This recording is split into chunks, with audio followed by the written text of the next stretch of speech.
चलिए, आपको वॉइस मिल रहा है आप लोगों को? ठीक है, अगला टॉपिक है गवर्नर जनरल और भारत के बायस है, और इसमें एक शब्द और जोड़ना है, गवर्नर। देखिएगा, ईस्ट इंडिया कंपनी और जो क्राउन का शासन भारत में रहा, तो उनमें प्रशासन कैसे होता था। देखिए, ये आपके कोर्स में नहीं है, लेकिन थोड़ा सा हिंट बता देता हूँ कि क्वेश्चन इस यहाँ से बहुत ही इंपॉर्टेंट है, पूछता है। ऐसे स्पष्ट आपके उसमें सिलेबस में नहीं लिखा है कि भारत के गवर्नर जनरल या वायसराय के बारे में, ऐसे नहीं है। लेकिन मेन मेन जो है उसके बारे में थोड़ा सा चर्चा कर देते हैं, क्योंकि उनसे क्वेश्चन पूछे जाते हैं। सर हाँ, सर ये वाला है उसमें ही भारत के गवर्नर जनरल और उनकी नीतियां। वही वही इसी में वही है क्या? जी मैंने सर तो है। देखा नहीं सिलेबस यूनिट में। चलिए, 16 है में। तो वही पूरा कर देंगे, मैं देख लूंगा सिलेबस।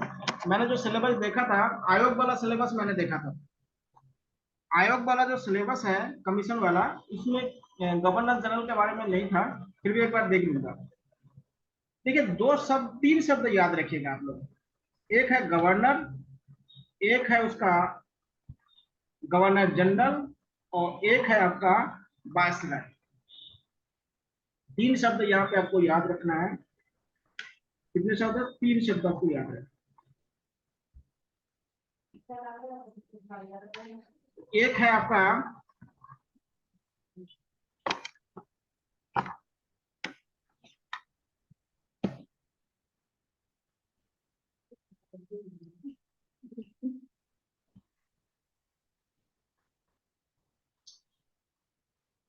एक है गवर्नर, एक है आपका गवर्नर जनरल, और एक है आपका वायसराय, या वायसराय कहा जाता है, वायसराय। चलिए, इसमें अंतर क्या पहले समझ लीजिएगा। अंतर बहुत स्पष्ट है। देखिए, सबसे पहले गवर्नर बने। गवर्नर क्या होता है? जो प्रांत था या राज्य था, उसके प्रमुख होते थे गवर्नर। देखिए, सबसे पहले जो ब्रिटिश है, वो बंगाल को जीता है, आपको अभी बताया था। तो बंगाल क्या था? एक प्रांत था। उसमें भारत के हिसाब से भी वो क्या था? एक प्रांत था, एक राज्य था। इसलिए बंगाल के जो मुखिया है, उसको गवर्नर कहा गया। बंगाल के जो मुखिया है उसको क्या कहा गया? गवर्नर कहा गया। जब बंगाल के बाहर भी अंग्रेजों ने जीता, बंगाल के बाहर कहा, मद्रास क्षेत्र में, मुंबई क्षेत्र में, यूपी क्षेत्र में जब जीता, तब उनका क्षेत्र बड़ा हो गया, तो उन्होंने क्या किया? नया व्यवस्था लाया, गवर्नर जनरल। और गवर्नर जनरल के नीचे क्या है? गवर्नर होते हैं। देखिए, ब्रिटिश काल में प्रारंभिक अवस्था में तीन प्रांत थे उनके पास। प्रारंभिक अवस्था बोल रहा हूं, एक था आपका बंगाल, दूसरा था आपका मद्रास, और तीसरा था उनका मुंबई। इसमें उसको मुंबई कहा जाता है। ये प्रांत था। और यहाँ के जो मुखिया होते थे उसको क्या कहते थे? गवर्नर कहते। और गवर्नर के ऊपर इन तीनों को जो शासन व्यवस्था देखते थे, उसको गवर्नर जनरल कहते। वायसराय कब बना? 1858 में। अब आपको पता है कि 1857 की क्रांति के बाद, जब यहाँ पे ईस्ट इंडिया कंपनी का शासन समाप्त हो जाता, ईस्ट इंडिया कंपनी का शासन क्या होगा? समाप्त हो गया। और इसके स्थान पर किसका शासन आया? क्राउन का शासन आया, यानी महारानी की शासन आया। जब महारानी की शासन आया, तो एक नया शब्द जोड़ गया, वायसराय। वायसराय और गवर्नर जनरल उसमें एक ही व्यक्ति हुआ करते, समझिएगा। 1858 के बाद वायसराय और गवर्नर जनरल एक ही व्यक्ति हुआ करता था। गवर्नर जनरल के रूप में वो भारत का प्रशासन देखते थे, और वायसराय के रूप में क्या होता? महारानी और जो यहाँ का शासन व्यवस्था है, उनके बीच में क्या होता है? डीलिंग करते थे। डील मतलब मध्यस्थता का कार्य करते थे। जैसे आप लोग जानते हैं कि जो हमारे राज्य होते हैं, राज्य में केंद्र को जो भी सूचना भेजना होता है, वो गवर्नर के माध्यम से जाता है। और केंद्र को अगर राज्य में कोई सूचना भेजना होता है तो गवर्नर के माध्यम से भेजता है। जैसे उत्तराखंड में गवर्नर है, अगर उत्तराखंड गवर्नमेंट अगर कोई सूचना केंद्र सरकार को देना चाहे तो मुख्यमंत्री डायरेक्ट क्या है, केंद्र सरकार को कोई सूचना नहीं दे सकते। समझ लीजिएगा बात को। तो मुख्यमंत्री सबसे पहले किनको देना पड़ेगा, राज्यपाल को देना पड़ेगा, और राज्यपाल उसको क्या है, सेंट्रल गवर्नमेंट को देंगे। अगर सेंट्रल गवर्नमेंट अगर किसी को अगर कोई किसी बात पर कोई योजना है, कुछ भी अगर कुछ देना है तो उनको राज्यपाल के नाम पे पहले लेटर भेजा जाएगा और राज्यपाल उसको क्या है, राज्य सरकार को हैंड ओवर करेगा। उसी प्रकार से जो गवर्नर होते हैं वो प्रांत के मुखिया होते थे, गवर्नर जनरल क्या पूरे भारतीय क्षेत्र का मुखिया होते थे, और वायसराय क्या है, ये ब्रिटिश क्राउन और जो भारत के शासन व्यवस्था के बीच में जो मीडिएटर के रूप में काम करने का काम करते थे वायसराय। इन तीनों को समझिएगा। और पहले पहले कौन बने हैं ये बहुत इंपॉर्टेंट है, इसलिए इसको थोड़ा सा आप जानेंगे। देखिए सबसे पहले अगर बंगाल की बात की जाए तो बंगाल का जो गवर्नर बना था सबसे पहले रॉबर्ट क्लाइव बना था। ठीक है, रॉबर्ट जो क्लाइव है ना, इसे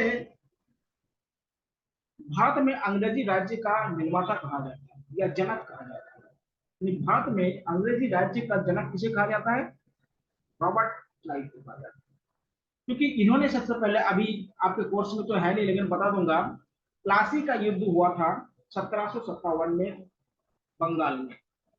तो उसी युद्ध में जो बंगाल के नवाब थे सिराजुद्दौला, उनको पराजित करके बंगाल को जीता। तो बंगाल को सबसे पहले जीतने का काम किसने किया था, रॉबर्ट क्लाइव ने किया। इसलिए रॉबर्ट क्लाइव क्या था, बंगाल के पहले गवर्नर। अगर आपसे पूछा जाए कि बंगाल का जो गवर्नर कौन थे तो वो क्या था आपका, रॉबर्ट क्लाइव। और रॉबर्ट क्लाइव को क्या भारत में अंग्रेजी राज्य का संस्थापक कहा जाता है या father of the English state कहा जाता है। अब जब बंगाल से बाहर जैसे जैसे ईस्ट इंडिया कंपनी का प्रसार होने लगा तब उन्होंने एक नया शब्द गढ़ा, बंगाल के गवर्नर जनरल। एक नया शब्द क्या जोड़ा, बंगाल का गवर्नर जनरल। और बंगाल के जो गवर्नर जनरल है सबसे पहले एक व्यक्ति का नाम आप लोगों ने सुना होगा, लॉर्ड वॉरेन हेस्टिंग। तो लॉर्ड वॉरेन जो हेस्टिंग है उसको बंगाल का प्रथम गवर्नर जनरल कहा गया है। हाँ जीगा, ये बहुत इंपॉर्टेंट है। बंगाल का अगर पहला गवर्नर पूछा जाए तो आप लॉर्ड क्लाइव को लगाइएगा, और बंगाल का पहला गवर्नर जनरल की बात बोला जाए, देखिए बंगाल का पहला गवर्नर जनरल तो ये हो जाएगा Lord Warren Hasting.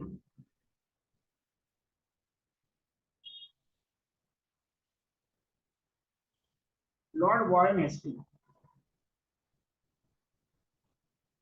Lord Warren Hasting क्या है, भारत का नहीं बल्कि बंगाल का पहला गवर्नर जनरल। और आपको पता कि ये जो वॉरेन हेस्टिंग है इसे क्या है, आधुनिक भारत में, आधुनिक भारत का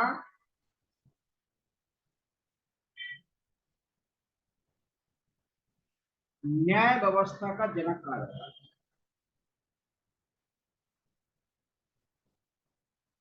न्याय व्यवस्था का क्या कहा था, जनक। जो आज आप लोग देखते ना मुंशी कोर्ट, दीवानी यानी फौजदारी जो कोर्ट आप लोग देखते हैं, इन्होंने शुरू किया था। क्योंकि आपको पता है कि इस इनसे पहले भारत में जो न्याय व्यवस्था था वो शरीयत और मनुस्मृति के आधार पर होता था। पहली बार इन्होंने एक कोड बनाया था जिसे कोड ऑफ लॉ कहा जाता है। इसे हिंदी में कहते हैं कानून की संहिता। क्या है, कानून की संहिता, कोड ऑफ लॉ। तो कोड ऑफ लॉ क्या है, वॉरेन हेस्टिंग ने बनाया, ध्यान दीजिएगा। और इससे भारत में क्या आधुनिक जो न्याय व्यवस्था है। और इनके समय पे कलकत्ता में, कलकत्ता में सर्वोच्च न्यायालय बनाया गया था, न्यायालय की स्थापना की गई, समझिएगा। कलकत्ता में सर्वोच्च न्यायालय की स्थापना किसने किया था? वॉरेन हेस्टिंग्स ने। इसको ध्यान रखिएगा। इसके समय पे रेगुलेटिंग एक्ट आया था। क्या था? Regulating act.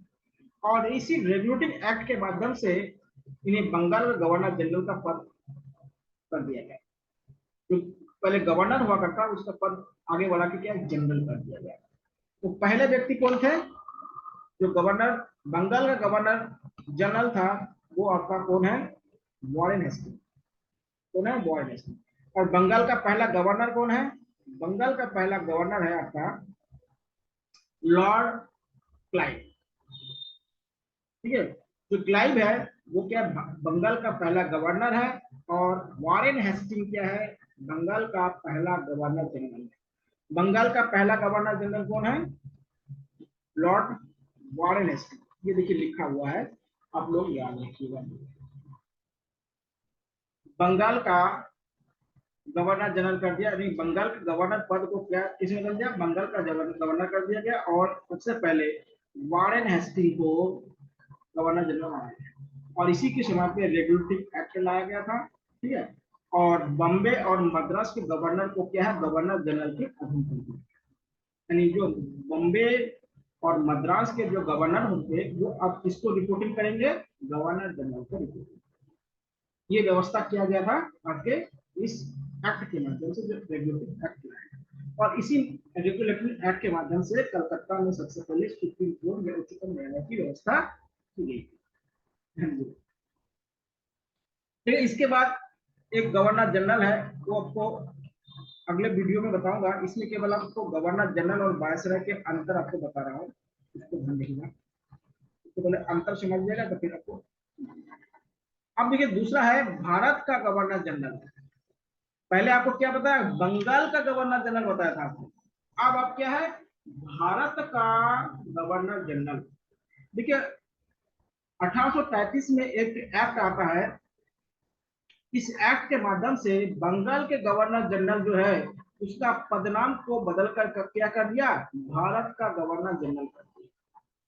और जो लॉर्ड विलियम बेंटिक है, इस विलियम बेंटिक को भारत का पहला गवर्नर जनरल किया। यानी बंगाल का पहला गवर्नर जनरल कौन थे? Warren Hasting. और भारत का पहला गवर्नर जनरल कौन है? William Bentinck. याद रखिएगा, ये बहुत बार पूछा गया है सवाल। अगर आपसे पूछेगा बंगाल, बंगाल का पहला गवर्नर कौन थे? Lord Clive. समझिएगा, लॉर्ड क्लाइव क्या है? बंगाल का पहला गवर्नर। और बंगाल का पहला गवर्नर जनरल कौन है? Warren Hasting. और भारत का पहला गवर्नर जनरल कौन है? William Bentinck. आपको कल बताया था कि विलियम बेंटिक के समय पे क्या सती प्रथा उन्मूलन कानून बनाया गया था। कल आपको बताया था, आपको याद होगा। तो ध्यान दीजिएगा, और विलियम बेंटिक के समय पे भारत में मैकेले मिनट्स लागू किया गया था। उसके माध्यम से 1835 में भारत में उच्च शिक्षा में अंग्रेजी भाषा को कंपलसरी कर दिया गया। ये भी आप ध्यान रखें, ये क्या है? विलियम बेंटिक के समय पे हुआ। तीसरी बात है, विलियम बेंटिक ने क्या किया था? जो भ्रूण हत्या है उसको भी रोकने का काम किया। विलियम बेंटिक क्या बहुत उदार वाले व्यक्ति थे, तो उनके समय पे ये सारे काम किए। तो विलियम बेंटिक क्या? भारत के पहले गवर्नर जनरल कौन है? William Bentinck. और बंगाल के पहले गवर्नर जनरल कौन है? अभी आपको बताया था, वॉरेन हेस्टिंग। उसके बाद नया पोस्ट आता है वायसराय। देखिए जो वायसराय का जो पोस्ट है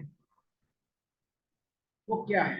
अभी आपको बताया था कि वायसराय क्या है कि 1857 की क्रांति के बाद जो भारत सरकार अधिनियम 1858 बना था, उसके माध्यम से गवर्नर जनरल का नाम बदल के भारत का वायसराय कर दिया। समझिएगा, ये पूरा लिखा हुआ है, याद रखिएगा। क्योंकि 1857 क्रांति के बाद आपको बताया था कि भारत का शासन व्यवस्था ब्रिटिश क्राउन के पास चला गया था। देखिए ब्रिटिश ताज लिखा हुआ है, तो ब्रिटिश क्राउन के पास चला गया। तो इससे क्या हुआ कि गवर्नर जनरल का पोस्ट क्या है? बदल गया, और उसमें क्या है? उसको भारत का गवर्नर जनरल। और इसमें जो लॉर्ड कैनिंग है उनको भारत का पहला गवर्नर, पहला वायसराय, भारत का वायसराय उनको बनाया गया। किनको बनाया गया था? Lord Canning. देखिए लिखा हुआ है लॉर्ड कैनिंग को भारत का पहला, ठीक है, लॉर्ड कैनिंग को भारत का पहला वायसराय बनाया गया। आपको पता है कि इनके समय पे जो विधवा पुनर्विवाह अधिनियम पारित हुआ था, कल आपको बताया था, विधवा पुनर्विवाह अधिनियम इनके समय में था। दूसरा, इनके समय पे 1857 की क्रांति हुई, ठीक है, और इन्हें पहला वायसराय बनाया गया। ये भारत का पहला क्या है वायसराय, किनको बनाया गया, लॉर्ड कैनिंग को बनाया गया, इसको याद रखिएगा। तो ये तीन चार चीज बहुत इंपॉर्टेंट है, इसलिए ध्यान रखिएगा। गवर्नर, गवर्नर जनरल, बंगाल के गवर्नर जनरल, और फिर भारतीय गवर्नर जनरल और वायसराय, इन चारों को क्या है क्लियर करके रखिएगा, नहीं तो क्या बीच में विवाद हो सकता है। तो गवर्नर मतलब एक प्रांत के अधिकारी, गवर्नर जनरल पहले बंगाल क्या था, बंगाल मेन इंपॉर्टेंट था इसलिए उसको बंगाल ही क्या था इंपॉर्टेंट, इसलिए बंगाल कहा जाता था। बाद में 1833 के अधिनियम में उसको बदल के भारत का गवर्नर जनरल कर दिया, और विलियम बेंटिक क्या है पहला भारत का गवर्नर जनरल बना। उसको 1857 क्रांति के बाद 1858 का जो अधिनियम आया, उसके माध्यम से लॉर्ड कैनिंग को पहली बार वायसराय बनाया गया। लॉर्ड कैनिंग को क्या बनाया गया, वायसराय बना दिया गया। तो इसी प्रकार से इनके अंतर को आप लोग जानें। अब देखते हैं कुछ मेन मेन जो वायसराय है या गवर्नर जनरल है, उनके कार्य को हम लोग थोड़ा सा देख लेते हैं। आज पूरा नहीं होगा, जितना भी हो पाएगा आपको पीडीएफ भी मिल जाएगा, यहाँ पे अभी पीडीएफ है नहीं, हाँ जी, पीडीएफ आपको दे देंगे सबसे पहले से मिलेगा। ठीक है, सबसे पहले आप लोग लिखिएगा लॉर्ड कॉर्नवालिस।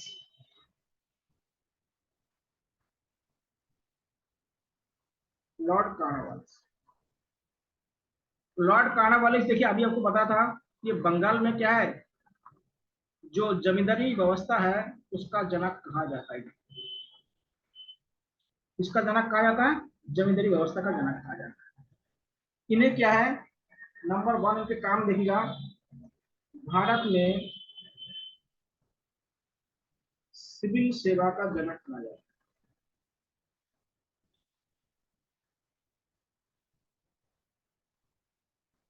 जो आईसीएस ऑफिसर बनते हैं या इससे जो आईएएस ऑफिसर कहा जाता है, उनके जनक इन्हीं को मानते हैं। दूसरा क्या है, भारत में पुलिस व्यवस्था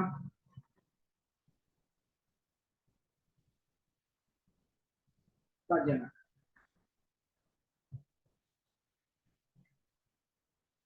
पुलिस व्यवस्था का जनक। तीसरा क्या है, बंगाल में स्थायी भूमि व्यवस्था, इसका भी जनक किसे, इसे कहा जाता है। ये तीन चीज क्या है इनके लिए बहुत इंपॉर्टेंट है लॉर्ड कॉर्नवालिस के लिए। तो लॉर्ड कॉर्नवालिस क्या है, भारत में सिविल सेवा का भी जनक कहा जाता है, भारत में पुलिस व्यवस्था का जनक कहा जाता है, बंगाल में जो भूमि व्यवस्था या जमींदारी पड़ता है उसका जनक इनको कहा जाता है। इनको जितना याद रखिएगा।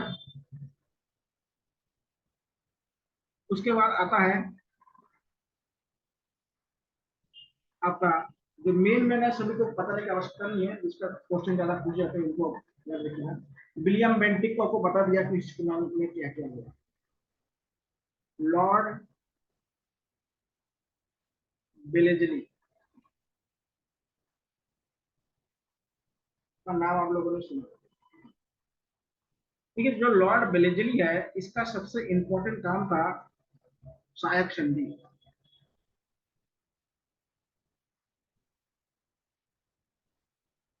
जिसको एक्सिलरी अलायंस कहा जाता है।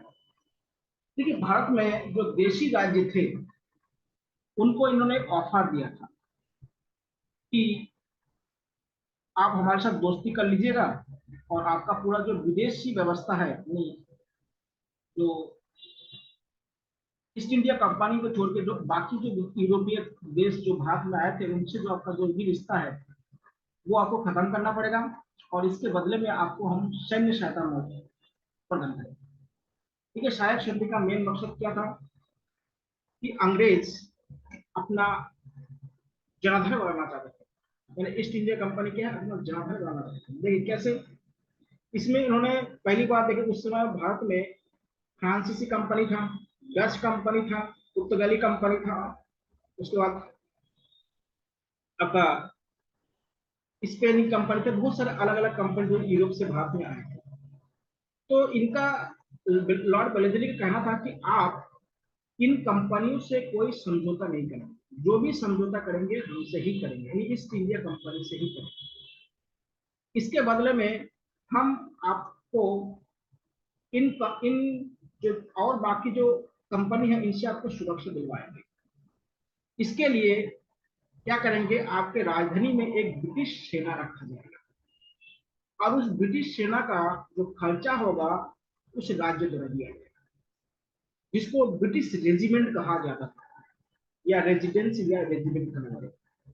तो इससे देखिए क्या हुआ कि जो ब्रिटिश या ईस्ट इंडिया कंपनी था वो देशी राजा के आंदरूनी मैटर में इंटरफेयर करना शुरू कर दिया। दूसरी बात क्या था, बिना पैसे खर्च किए हुए ब्रिटिश सेना को बढ़ा दिया, क्योंकि जो रेजिडेंट के रूप में जो देशी राज्य के राजधानी में जो सैन्य टोपी रखी जा रही थी ना, उसका वाहन क्या है, उस देशी राजा द्वारा करता है। तो उनको उन सेना को रखने का जो खर्चा ब्रिटिश सरकार को हो रहा था या ईस्ट इंडिया कंपनी को हो रहा था वो नहीं हो रहा था।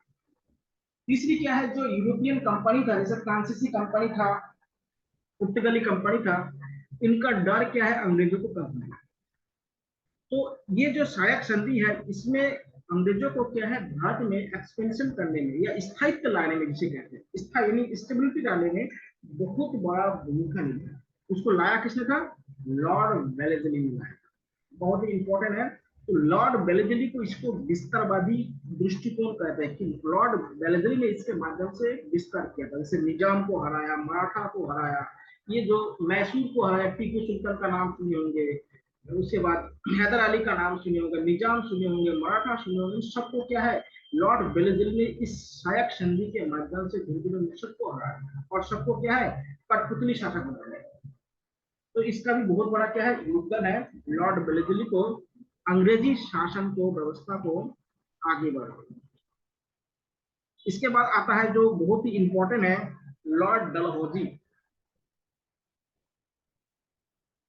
लॉर्ड डलहौजी ये भी गवर्नर जनरल थे भारत के। ठीक है, लॉर्ड डलहौजी को आधुनिक भारत का निर्माता कहा जाता है। लॉर्ड डलहौजी कौन है, आधुनिक भारत का निर्माता। इन्हें क्या कहा जाता है,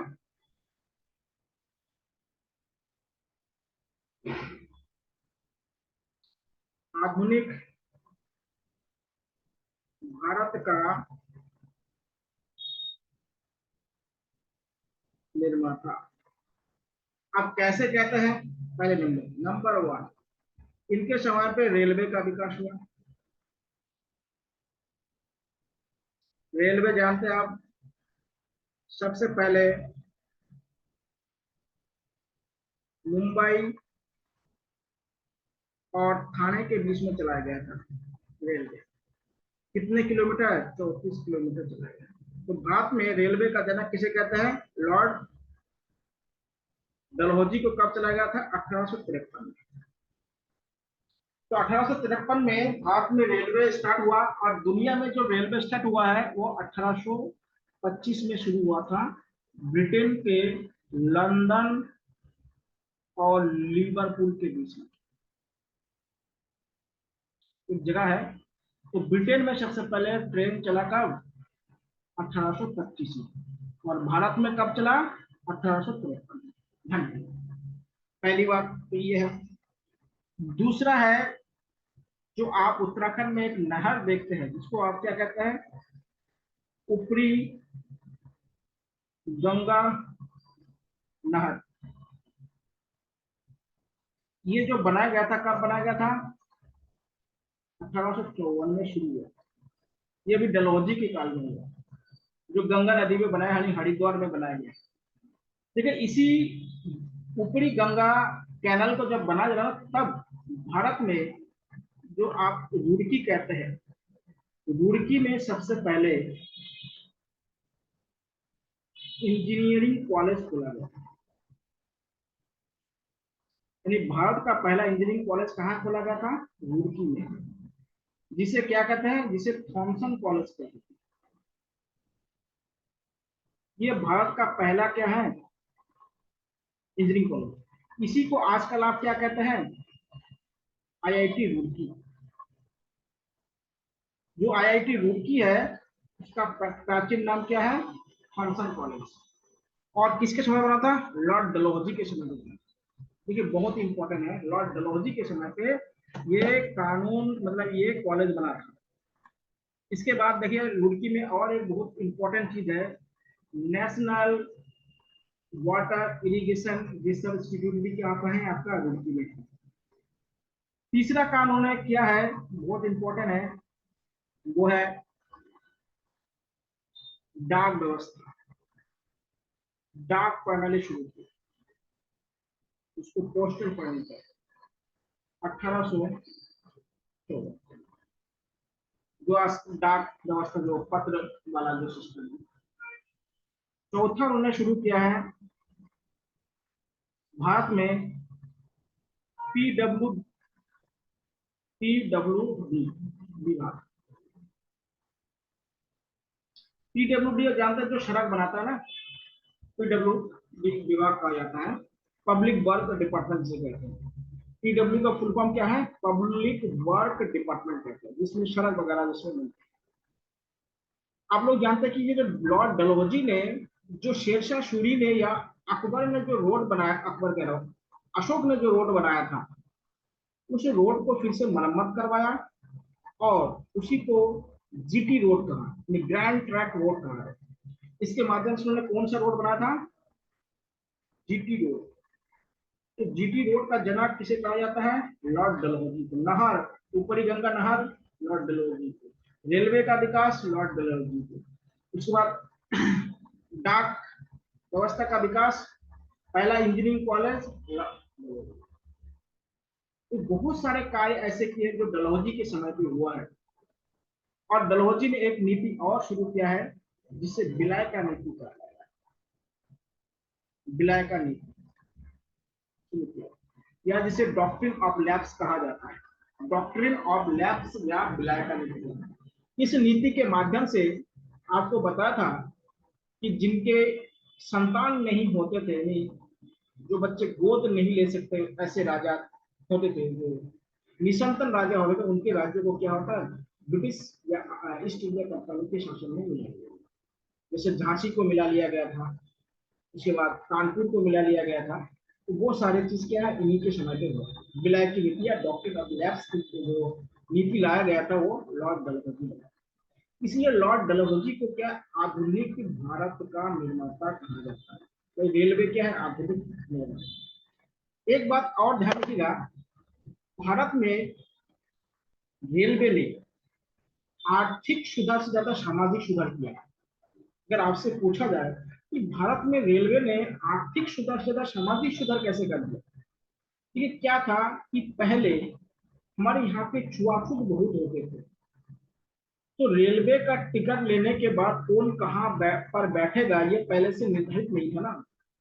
तो सवर्ण भी क्या है? दलित के बीच में बैठ रहा है, दलित भी सवर्ण के बीच में बैठना शुरू कर दिया। तो जो छुआछूत है, या स्त्रियों को जो पुरुष से दूर रहते थे, अब भाई रेलवे के डिब्बे है या कोई रिजर्वेशन कर लिया, तो चाहे पुरुष हो स्त्री, बगल में तो बैठना ही पड़ेगा या बगल में सोना ही पड़ेगा। उससे क्या होगा कि समाज में जो इस तरह की कुरीतियां था कि स्त्री पुरुष एक दूसरे का जो दूर दूर में रहते थे, या जो उच्च नीच की जो भावना था, रेलवे ने बहुत बढ़िया से इनको मिटाया।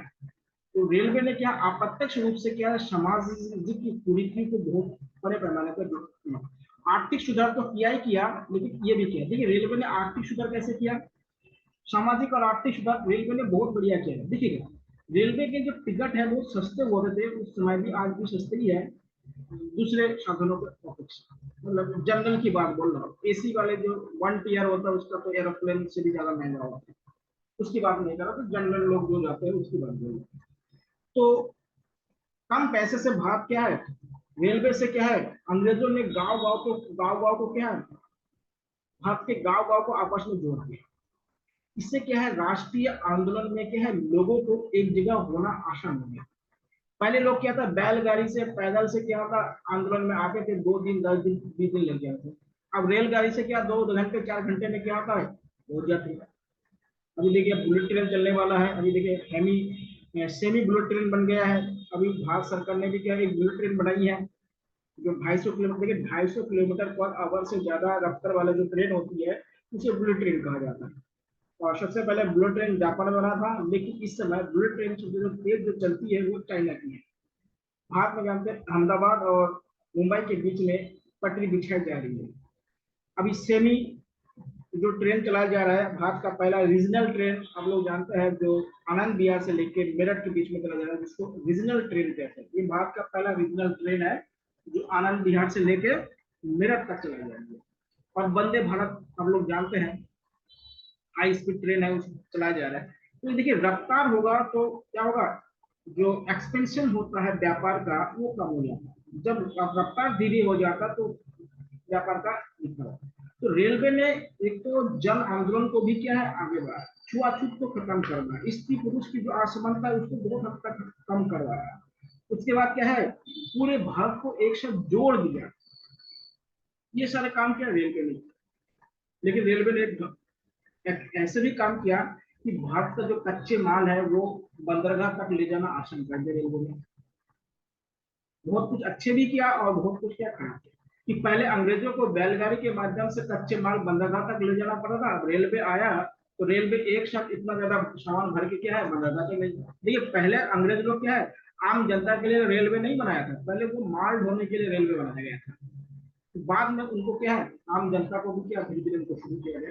तो मेन मकसद क्या था, माल ढोना। तो इसलिए लॉर्ड डलहौजी को आधुनिक भारत का क्या कहा जाता है, निर्माता कहा जाता है। कि इनके समय में जो आज जो हम इंस्ट्रूमेंट यूज कर रहे हैं उनका क्या होता है, उनको कहा जाता है। फिर देखिए लॉर्ड कैनिंग, आपको बता दिया, लॉर्ड कैनिंग तो भारत का पहला वायसराय का था। इनके समय 1857 की क्रांति हुई थी और यही इन्हीं को भारत का क्या, इसके जो क्राउन का शासन शुरू हुआ था इन्हीं के समय में शुरू हुआ। और इनके समय पर 1857 की क्रांति हुई और 1858 का क्या अधिनियम भी इन्हीं के समय में पारित, ये होगा। उसके बाद आता है लॉर्ड लिटन का नाम सुनो। ठीक है, जो लॉर्ड लिटन है ना, ये बहुत बड़े कवि थे। अगर आप लोगों का कोई साहित्य है, रुचि है, तो इनकी कविता आप लोगों ने हाई स्कूल इंटर में बहुत सारे कविता इनके पढ़े थे।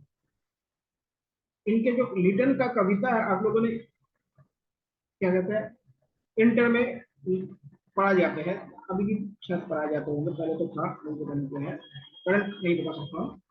तो समझिएगा, ये बहुत बड़े कवि थे, लेकिन ये क्या है, बहुत ही पति का भी व्यक्ति था, बहुत ही क्या है कठोर व्यक्ति था। जितना कठोर कह सकते हैं वो कठोर थे। इन्होंने भारत में 3 ऐसे कानून लाया जो सबके लिए हैरान कर दिया।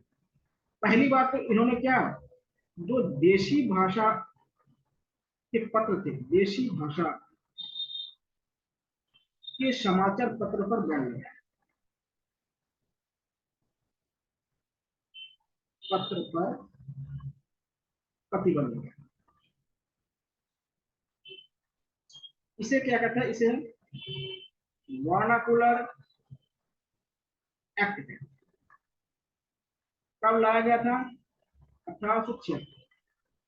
तो वर्नाकुलर एक्ट के माध्यम से जो देशी भाषा के जो समाचार पत्र थे उन पर प्रतिबंध लगाया गया। उनमें बताया गया कि अगर किसी को देशी भाषा में समाचार पत्र है तो उसका एक प्रति पहले डिस्ट्रिक्ट मजिस्ट्रेट को देना पड़ेगा, वो पढ़ेगा, पढ़ने के बाद अगर उनको सही लगेगा तभी छपा सकते, नहीं तो छपा नहीं सकते। ये प्रतिबंध लगाया। तीसरी बात है, इनके समय में आर्म्स एक्ट लाया गया था। आर्म्स एक्ट में मतलब कि कोई भी भारतीय बिना लाइसेंस के बंदूक या हथियार नहीं रख सकता। आर्म्स एक्ट क्या है, इन्हीं के समय में। इनके समय में सिविल सर्विस की एज को घटा दिया गया। सिविल सेवा उम्र 21 से घटाकर कितना कर दिया था, 19 वर्ष। और इन्हीं के समय पे दिल्ली दरबार हुआ।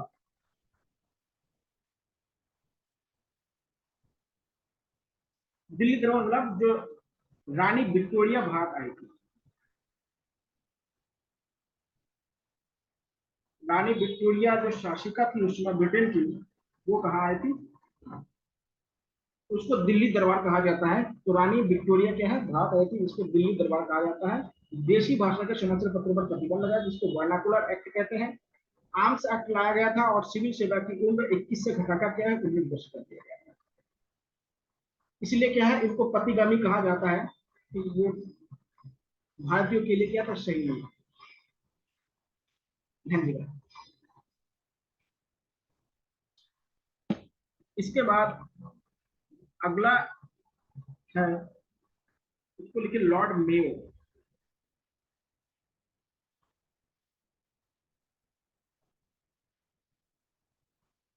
लॉर्ड मेयो के नाम आप लोगों ने सुना, मेयो कॉलेज का नाम सुने होंगे आप लोगों ने। देखिए लॉर्ड मेयो पहला व्यक्ति है जिसको भारत में इसकी हत्या हो गई थी। ये अंडमान निकोबार में सेलुलर जेल की निरीक्षण करने गए थे, वहां पे कैदी ने इसको क्या है चाकू मार के मार दिया। तो इसकी हत्या क्या है, हत्या भारत में हुई। एकमात्र वायसराय गवर्नर जनरल है जिसकी मृत्यु क्या भारत में होता, कहाँ पे होता, अंडमान निकोबार में हुआ था। जब जेल की निरीक्षण कर रहे थे तो एक कैदी ने इस पर हमला करके, उसके बाद इन्होंने राजस्थान में मेयो मेडिकल कॉलेज की स्थापना की।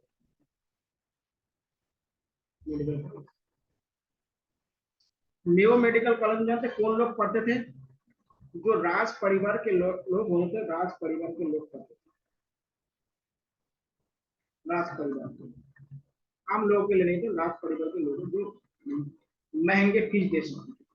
आज भी आप लोग देखते हैं जो धीरूभाई इंटरनेशनल स्कूल है उसमें आम लोगों के बच्चे नहीं पढ़ पाते हैं क्योंकि उनकी फीस ही इतना ज्यादा है उसमें, और उसमें कैटेगरी वाइज है कि उसमें एडमिशन लेने के लिए माँ बाप या घर का संपत्ति और पढ़े लिखे होना बहुत जरूरी है। तीसरा है इनके समय पे पहली बार भारत में वित्तीय लेखा जोखा शुरू हुआ था, वित्तीय लेखांकन की कार्य शुरू हुआ था, यानी पैसा कहाँ से आ रहा है कहाँ जा रहा है उनका पूरा लेखा जोखा उनके समझना शुरू हुआ। तो मेयो की हत्या कहाँ हुई थी, भारत में हुई थी, कहाँ पे हुआ था, अंडमान में हुआ। यहाँ पे सेलुलर जेल है, सेलुलर जेल, ठीक है। इस जेल को काला पानी की सजा भी कहा है। तो आज हम मेयो तक पढ़ते हैं, अगले क्लास में क्या होता है और जितने रह जाते हैं इंपॉर्टेंट गवर्नर जनरल और वायसराय उनको हम कल देखेंगे। आप लोगों को कोई क्वेश्चन है तो पूछ सकते हैं, अभी पूछिए, व्हाट्सएप करके पूछिए, जैसे भी पूछना चाहते हैं पूछिए।